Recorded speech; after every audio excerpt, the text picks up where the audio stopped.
ఓం నమో వెంకటేశాయ. శ్రీమహాగణాధిపతయే నమః. శ్రీరామకృష్ణగురవే నమః. శృతిస్మృతిపురాణానాం ఆలయం కరుణాలయం నమామి భగవత్పాదశంకరం లోకశంకరం. శంకర దర్శనంలో వివేక చూడామణి అనే ప్రకరణ గ్రంథం విశేషాలను తెలుసుకుంటున్నాం. మనది వైదిక సంస్కృతి కనుక శంకరులు వేద గురువును ప్రమాణంగా అందిస్తున్నారు. గురువు లేడు అనుకోనక్కర్లేదు, వేదమే గురువు. ఆ వేదం మాకు తెలియదే అని చింతించనక్కర్లేదు. ఇదిగో వేదంలో అత్యంత ప్రామాణికమైన వాక్యాలు ఇవే అని వాటిని జపం చేసినట్లుగా స్మరించమని శంకరులు తమ ప్రకరణ గ్రంథాల్లో పద్యాల్లో మకుటంలాగా చేసి అందించారు. తత్వమసి అనే వేదవాక్యాన్ని బ్రహ్మతత్వమసి భావయాత్మని అని చదువుకున్నాం. అలాగే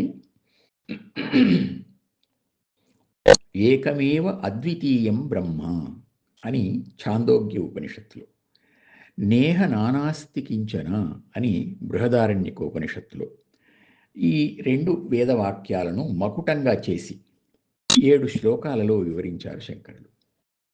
పరిపూర్ణమనాద్యంతం అప్రమేయమవిక్రియం ఏకమేవాద్వయం బ్రహ్మ నేహ నానాస్తి కించన. ఏకమేవ అంటే ఒక్కటే. అయితే ఒక్కటి అని లెక్క వేయాలి అంటే దానికి ఇటువైపు అటువైపు ఖాళీ ఉండాలి. ఇది అటువంటి ఒకటి కాదు, అద్వితీయం. ప్రక్కన రెండవది ఏదీ లేదు. మరి ఎలా ఉంటుంది? చూచినంత దూరం కనిపిస్తూనే ఉంటుంది. పరిపూర్ణం, దానికి ఆది తెలియడం లేదు, అంతము తెలియడం లేదు. అనాద్యంతం, కొలతలు కూడా ఎత్తు పొడవు వెడల్పు లాంటివి కూడా అందడం లేదు. అప్రమేయం. మరి అటువంటి పరబ్రహ్మను పొందడం, ఆ స్థితికి చేరుకోవడం ఎలా అనేది పెద్ద ప్రశ్న. మనం ఒక చోట ఉండి ఇంకొక చోటికి ఆ పరబ్రహ్మ ఏదో దూరదేశంలో ఉంటే అంతకుముందు పొందనిది గనక ఇప్పుడు పొందుతున్నామని అనుకోవచ్చు. ఇది అలా లేదు, మనం అందులోనే ఉన్నాం. పోని కొత్తగా కుండ తయారైనట్లు మనం కూడా కొత్త రూపాన్ని పొందాలా, లేక పాలు పెరుగుగా మారినట్లు మార్పు చెందాలా? అలా కాక స్నానం చేస్తే శరీరం శుద్ధమైనట్లు ఏదైనా క్రియ చేసి శుద్ధి పొందాలా? లోకంలో ఏదైనా క్రియ చేస్తే యాక్షన్ అండ్ రియాక్షన్ లాగా ఏదో ఒక ఫలం లభిస్తుంది. ఇక్కడ ఋషులు వాళ్ళ అనుభవాలను, ఉపనిషద్ వాక్యాలను చూపిస్తున్నారు. శంకరాచార్యుల వారు ఆ ఆధారాలను చూపుతూ పరబ్రహ్మం ఏ మార్పు లేని శుద్ధ చైతన్యం అని చెప్తున్నారు. మార్పు చెందితే అది అశాశ్వతం అవుతుంది కనుక అది అవికార్యం అని అన్నారు. ఒక క్రియకు ఫలం 4 విధాలుగా ఉంటుందని, ఉత్పత్తి కుండలాగా, వికారం పెరుగులాగా, ఆప్తి వేరొక గ్రామంలాగా, సంస్కారం స్నానంలాగా అని బ్రహ్మసూత్రాలలో మొదటి అధ్యాయంలో 4వ సూత్ర వ్యాఖ్యానంలో ఈ విషయాన్నంతా విస్తారంగా సోదాహరణంగా చాలా చక్కగా చర్చించి ఒక తీర్మానం చేశారు. పరబ్రహ్మం అవికార్యం అంటే వికారాన్ని పొందడానికి అవకాశం లేనిది అని. ఈ విశేషణం చదువుతున్నప్పుడు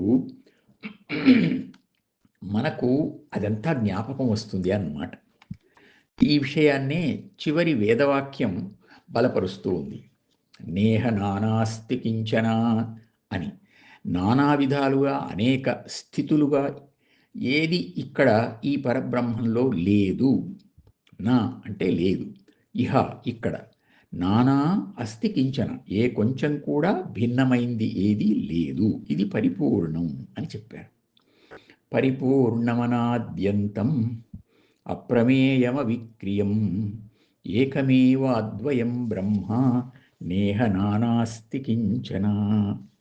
ఇలా 7 శ్లోకాలు చదువుకునేటప్పటికీ మనకు ఆ ఉపనిషత్తులలోని వాక్యాలు, ఆ సత్యతత్వం మనస్సులో బాగా నిలుస్తుంది. ఈ విధంగా వేదాన్నే మనకు గురువుగా చేశారు శంకరులు. ఈ అభిప్రాయాన్ని ఈ వివేక చూడామణిలోనే మరొక చోట సూచనగా తెలియజేశారు. తటస్థితా బోధయంతి గురవః శ్రుతయో యథా ప్రజ్ఞయైవ తరేద్విద్వాన్ ఈశ్వర అనుగృహీతయా.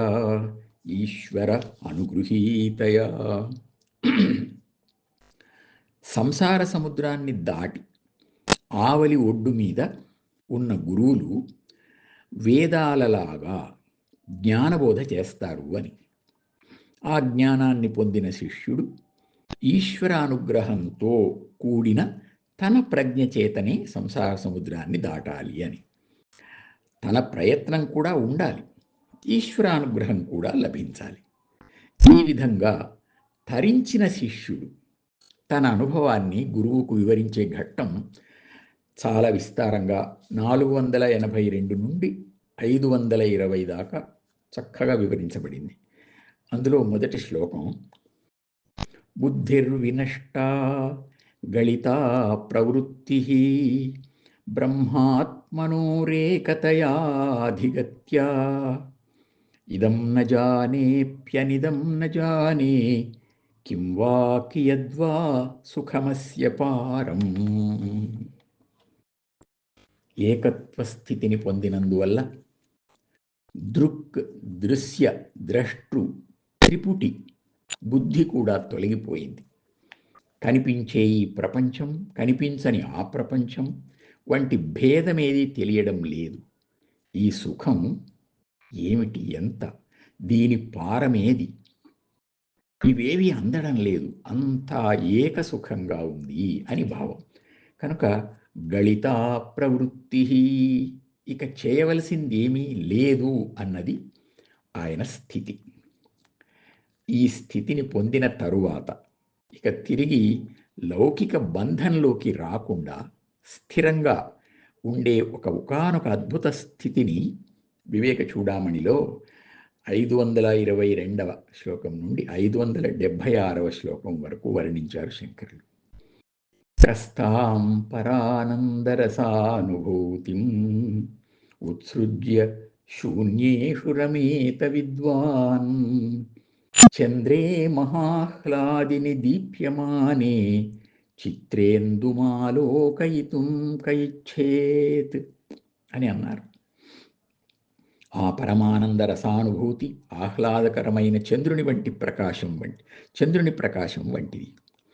అది వెలుగుతూ ఉండగా, అంటే సాక్షాత్తు వెన్నెలనే కాస్తూ ఉండగా, దాన్ని వదిలి చిత్రపటంలో ఉన్న చంద్రుని చూడ్డానికి ఎవరిష్టపడతారు? అలాగే ఆ పరా ఆనందాన్ని, పరాత్పరస్థితిని అనుభవించేవాడు దాన్ని వదిలి శూన్యమైన లౌకిక విషయాల్లో ఎలా ఆనందించగలడు అని, ఇది తిరిగి రాని పరిస్థితి అని వర్ణించారు. ఇలా గురు శిష్య సంవాదం పూర్తి అయింది. శిష్యుడు సవినయంగా నమస్కరించి సెలవు తీసుకునే ఘట్టం. ఇతి శ్రుత్వా గురోర్వాక్యం ప్రశ్రయేణ కృతానతి సతేన సమనుజ్ఞాతో యయౌ నిర్ముక్తబంధనః. ఆ శిష్యుడు గురువుగారి అనుమతితో బంధం నుంచి విముక్తుడై వెళ్ళిపోయాడు. మోక్షం కావాలి అనే ఇచ్ఛతో, ముముక్షుత్వంతో వచ్చిన శిష్యుడు ఈ గ్రంథారంభంలో కనబడతాడు. గురువాక్యమంతా శ్రవణం చేసిన తరువాత గ్రంథాంతంలో జీవన్ముక్తుడుగా వెళ్ళిపోతాడు. అంటే ఏ కర్మ చెయ్యకుండానే కేవలం శ్రవణం చేతనే ముక్తి పొందాడు అన్నమాట. ముక్తికి ఇది కూడా ఒక మార్గం. ఇదే జ్ఞాన మార్గం అంటారు. ఈ గ్రంథానికి ఇది ఫలశ్రుతి అని చెప్పవచ్చు. నిత్య అనిత్య వస్తు జ్ఞానమే వివేకం.